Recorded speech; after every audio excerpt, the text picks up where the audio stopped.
शुक्लां ब्रह्मविचारसारपरमामाद्यां जगद्व्यापिनीं वीणापुस्तकधारिणीमभयदां जाड्यान्धकारापहां हस्ते स्फाटिकमालिकां विदधतीं पद्मासने संस्थितां वन्दे तां परमेश्वरीं भगवतीं बुद्धिप्रदां शारदां। श्री महागणाधिपतये नमः। श्री महासरस्वत्यै नमः। శ్రీ గురుభ్యో నమః. 2025వ సంవత్సరం ఫిబ్రవరి మాసంలో మీనరాశిలో జన్మించినటువంటి వారికి గోచార ఫలితాలు ఎలా ఉన్నాయో తెలుసుకుందాం. ముందుగా ఈ ఫిబ్రవరి మాసంలో మీనరాశి జాతకులకు సూర్యుడు ద్వాదశ స్థానంలో 3-4 వారాలలో సంచరిస్తున్నాడు. ప్రారంభంలో ఏకాదశ స్థానంలో సంచరిస్తున్నాడు. అంటే 12వ తారీఖు వరకు సూర్యుడి యొక్క సంచారము అనుకూలంగా ఉంది. తదనంతరం ద్వాదశ స్థానంలోకి ప్రవేశిస్తున్నాడు కనుక ప్రతికూలంగా ఉంది. ఇక కుజుడు అర్ధాష్టమ స్థానంలో సంచరిస్తున్నాడు, ప్రతికూలంగా ఉన్నాడు. బుధుడు ఏకాదశ ద్వాదశ స్థానాల్లో సంచరిస్తున్నాడు, అనుకూలంగా ఉన్నాడు. గురువు 3వ స్థానంలో బాధక స్థానంలో సంచరిస్తున్నాడు, ప్రతికూలంగా ఉన్నాడు. శుక్రుడు జన్మస్థానంలో సంచరిస్తున్నాడు, అనుకూలంగా ఉన్నాడు. శనీశ్వరుడు ద్వాదశ స్థానంలో ప్రతికూలంగా ఉన్నాడు. రాహువు జన్మస్థానంలో, కేతువు సప్తమ స్థానంలో ప్రతికూలంగా ఉన్నారు. ఈ విధంగా గ్రహస్థితి ఉంది. ఈ గ్రహస్థితిని చూసినట్టయితే ఎక్కువ గ్రహాలు ప్రధానంగా గురు, శని, రాహువు, కేతువు, అంగారకుడు ఈ గ్రహాలు ప్రతికూలంగా ఉన్నాయి. కనుక సూర్యభగవానుడు ప్రారంభంలో అనుకూలంగా ఉన్నాడు. బుధుడు, శుక్రుడు అనుకూలంగా ఉన్నారు. కనుక 70% ప్రతికూలతనే కనబడుతుంది. కొన్ని కార్నర్స్లో కొన్ని విషయాలలో మంచి జరిగే అవకాశాలు ఉన్నాయి. అయితే ఓవరాల్గా మనం చూసినట్టయితే ప్రతి పనిని కూడాను 1కి 4 సార్లు ఆలోచించి ప్రారంభించడము, తర్వాత దానికి సంబంధించినటువంటి విషయాన్ని సేకరించడము, పూర్వాపరాలను విశ్లేషించడము, ఇవన్నీ కూడాను మీకు ఈ మాసంలో అవసరము. అంతేకాకుండా సమయస్ఫూర్తితో సరైనటువంటి సమయంలో మీరు నిర్ణయాలు తీసుకోవడం కూడాను చాలా అవసరము. ప్రారంభించినటువంటి పనులలో ఆటంకాలు గోచరిస్తున్నాయి. రావాల్సినటువంటి డబ్బు మీకు ఆలస్యంగా చేతికి అందుతుంది. ఆ వచ్చిన డబ్బు కూడాను వృధా ఖర్చు అయ్యేటువంటి అవకాశాలు ఉన్నాయి. కనుక కొంత నియంత్రణ అవసరము.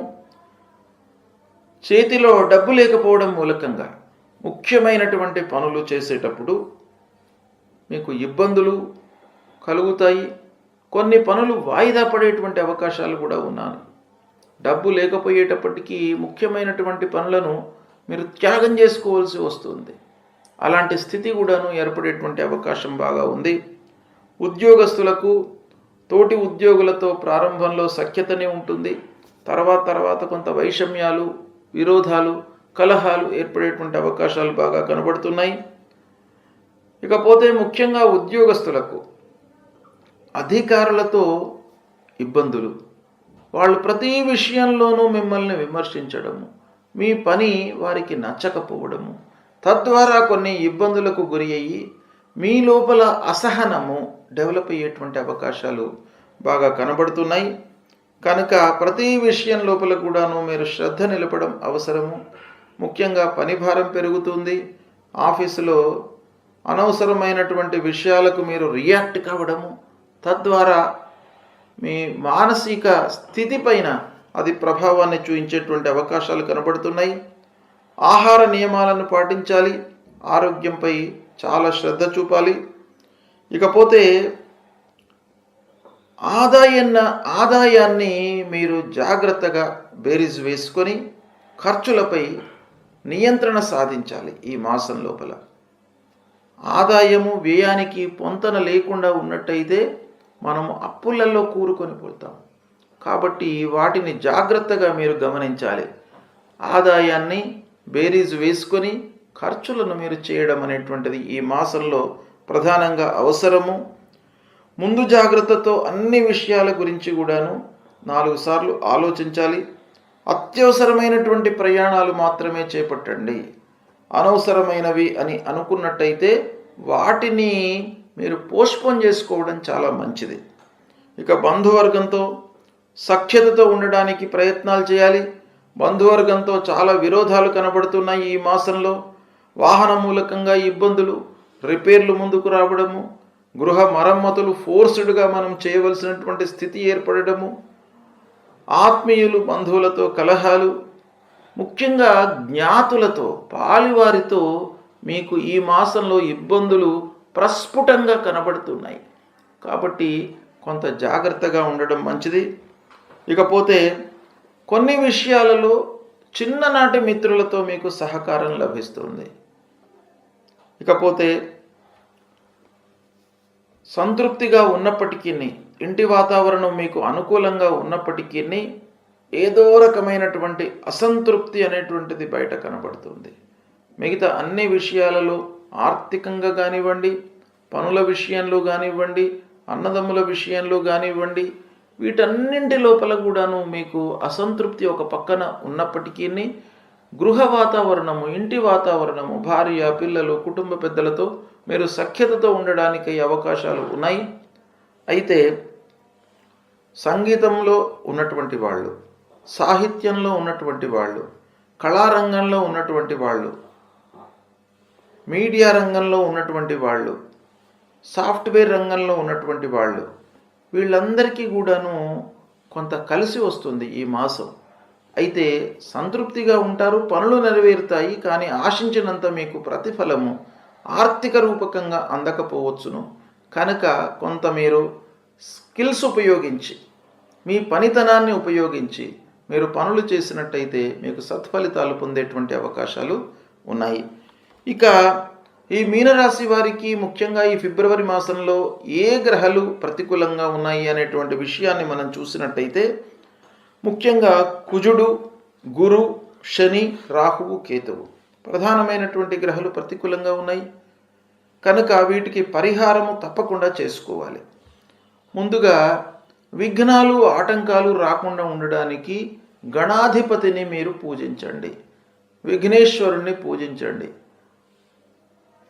ఆ గణపతి నిమిత్తమై గణపతి దేవాలయానికి వెళ్ళి గణపతికి 3 ప్రదక్షిణాలు చేసుకుని ఆ గణపతిని స్మరించుకున్నట్టయితే తప్పకుండా మీకు విఘ్నాలు రాకుండా ఉంటాయి. విఘ్నాలు రాకుండా మీకు పనులు సుసమయంలో, అనుకున్నటువంటి సమయంలో పూర్తి అయితే చాలా మీకు కలిసి వస్తుంది ఆ అంశం.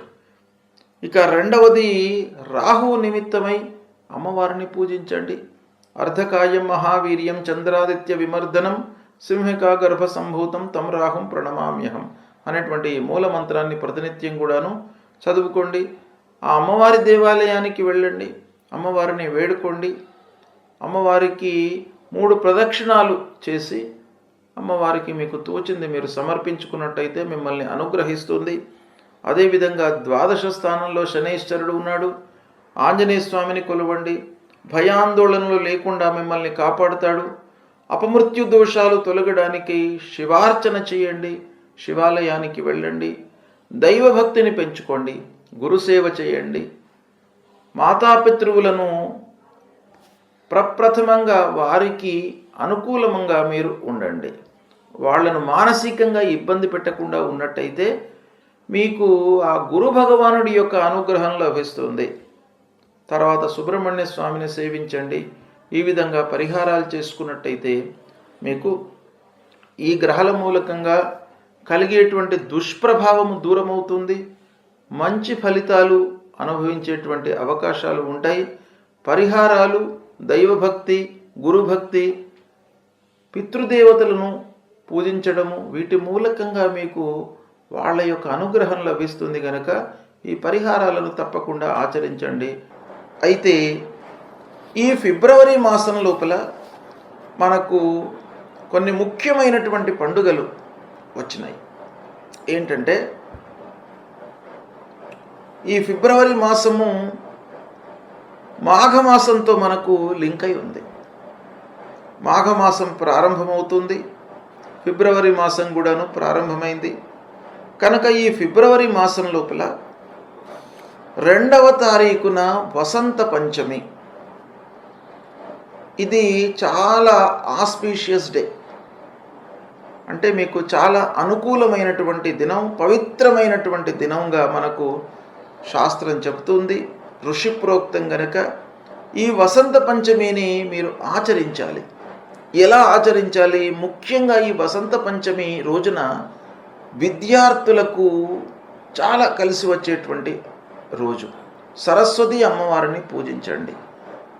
చిన్న పిల్లలకు ఈ రోజున మీరు అక్షర స్వీకారం, విద్యారంభం చేసినట్టయితే వాళ్ళు మంచి ఉన్నత విద్య లోపల సెటిల్ అయ్యేటువంటి అవకాశాలు ఆ అమ్మవారి యొక్క అనుగ్రహం మూలకంగా బాగా ఉంటుంది. కనుక ఈ వసంత పంచమి రోజున విద్యార్థులు తప్పకుండా వాళ్లకు సంబంధించినటువంటి విద్యా విషయంలో ఏదైనా కూడాను మీరు ప్రారంభించినట్టయితే మీకు 100% అమ్మవారి అనుగ్రహం లభిస్తుంది. తర్వాత ఈ వసంత పంచమి అనేటువంటిది ఒక పవిత్రమైనటువంటి దినం.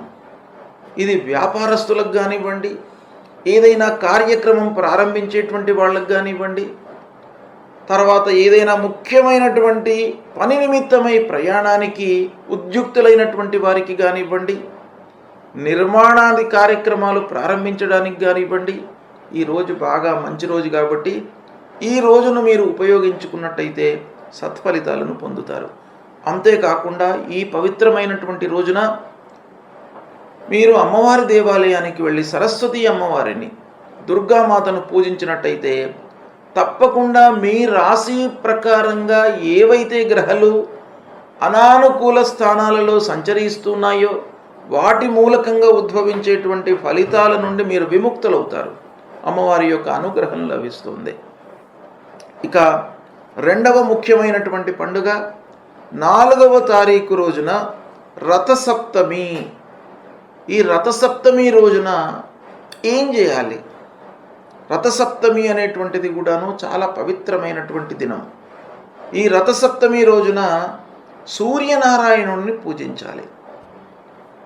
సూర్య భగవానుడికి ప్రత్యేకంగా ఈ రథసప్తమి నాడు ఎవరైతే పూజ చేస్తారో వాళ్ళ యొక్క జీవితము ఈ సంవత్సర పర్యంతము శారీరక ఇబ్బందులు లేకుండా, మానసిక ఇబ్బందులు లేకుండా చాలా సుఖమయమైనటువంటి జీవితాన్ని గడుపుతారు అని చెప్పేసి మనకు శాస్త్రం చెప్తుంది. గనక ఈ రథసప్తమి నాడు కూడాను మీరు ఆ సూర్యనారాయణుడికి మీరు నమస్కారం చేసుకోవడము, సూర్యుడిని పూజించడము, సూర్యుడికి సంబంధించినటువంటి ఆదిత్య హృదయం పారాయణం చేసుకోవడము, సూర్యాష్టకాన్ని పఠించడము, ఇలాంటివి చేసినట్టయితే మీకు బాగా కలిసి వస్తుంది.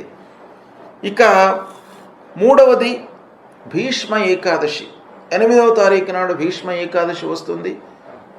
ఆ భీష్మ పితామహుడి నిమిత్తమై ఆ రోజు మనము ఉపవాసం ఉన్నట్టయితే మనకు అఖండమైనటువంటి ఆయుర్దాయము పెరుగుతుంది. అంటే లైఫ్ స్పాన్ కొరకు మనము ఈ భీష్మ ఏకాదశిని పాటించినట్టయితే ఆ భీష్మ పితామహుడి యొక్క అనుగ్రహం మనకు లభిస్తుంది. మనము కోరుకున్నటువంటి విధంగా మన జీవితము ఉంటుంది. కాబట్టి ఆ భీష్మ ఏకాదశి రోజున ఉపవాసాన్ని ఆచరించినట్టయితే మీకు బాగా కలిసి వస్తుంది. తర్వాత 12వ తారీఖు నాడు మాఘ పూర్ణిమ. ఈ మాఘ పూర్ణిమ అనేటువంటిది చాలా పవిత్రమైనటువంటి దినం. ఈ రోజున ఎవరైతే నదీ స్నానాలు, సముద్ర స్నానాలు, తటాక స్నానాలు ఇవి ఆచరిస్తారో వారికి ఉన్నటువంటి రుగ్మతలన్నీ కూడాను దూరం అయిపోతాయి. ఆ అమ్మవారి యొక్క అనుగ్రహం, ఆ గంగామాత యొక్క అనుగ్రహం మూలకంగా మీకు రుగ్మతలు లేకుండా ఉంటాయి. కనుక మాఘ పూర్ణిమ నాడు ఆ నదీ స్నానాలను ఆచరించండి. ఇక 16వ తారీఖు ఈ మాసంలో సంకష్టహర చతుర్థి వస్తుంది. సంకష్టహర చతుర్థి రోజున ఉదయం నుండి ఉపవాసం ఉండి సాయంకాలం చంద్రోదయము అయిన తర్వాత, చంద్రుణ్ణి చూసిన తర్వాత మీరు ఆ ఉపవాసాన్ని త్యజించి భుక్తము అంటే మీరు భుజించినట్టయితే ఆ సంకట వినాశ గణపతి యొక్క అనుగ్రహం మీకు లభిస్తుంది. కష్టాల నుండి మీరు విముక్తులవుతారు. కనుక ఈ సంకష్టహర చతుర్థిని కూడాను పాటించండి. ఇక అన్నిటికంటే ముఖ్యమైనటువంటి పండుగ, పవిత్రమైనటువంటి రోజు మహాశివరాత్రి.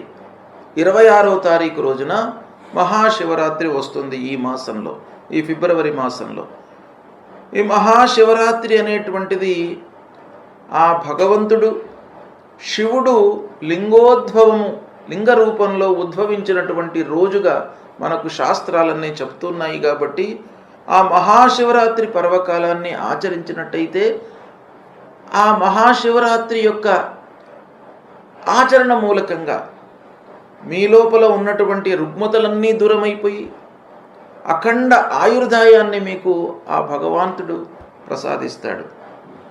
ఆ మహాశివరాత్రి రోజున ముఖ్యంగా కొన్ని విధానాలు ఉన్నాయి. అంటే లింగోద్భవ కాలం లోపల మనము ఆ భగవంతుణ్ణి అర్చించడము, అభిషేకం చేయడము చాలా ప్రాముఖ్యత కలిగినటువంటి అంశం. ఎవరైతే అర్ధరాత్రి నిశీథ కాలంలో ఆ భగవంతుణ్ణి ఎవరైతే పూజిస్తారో వాళ్లకు అపమృత్యు దోషాలు, ఆ మృత్యు దోషాలన్నీ కూడాను పోతాయి.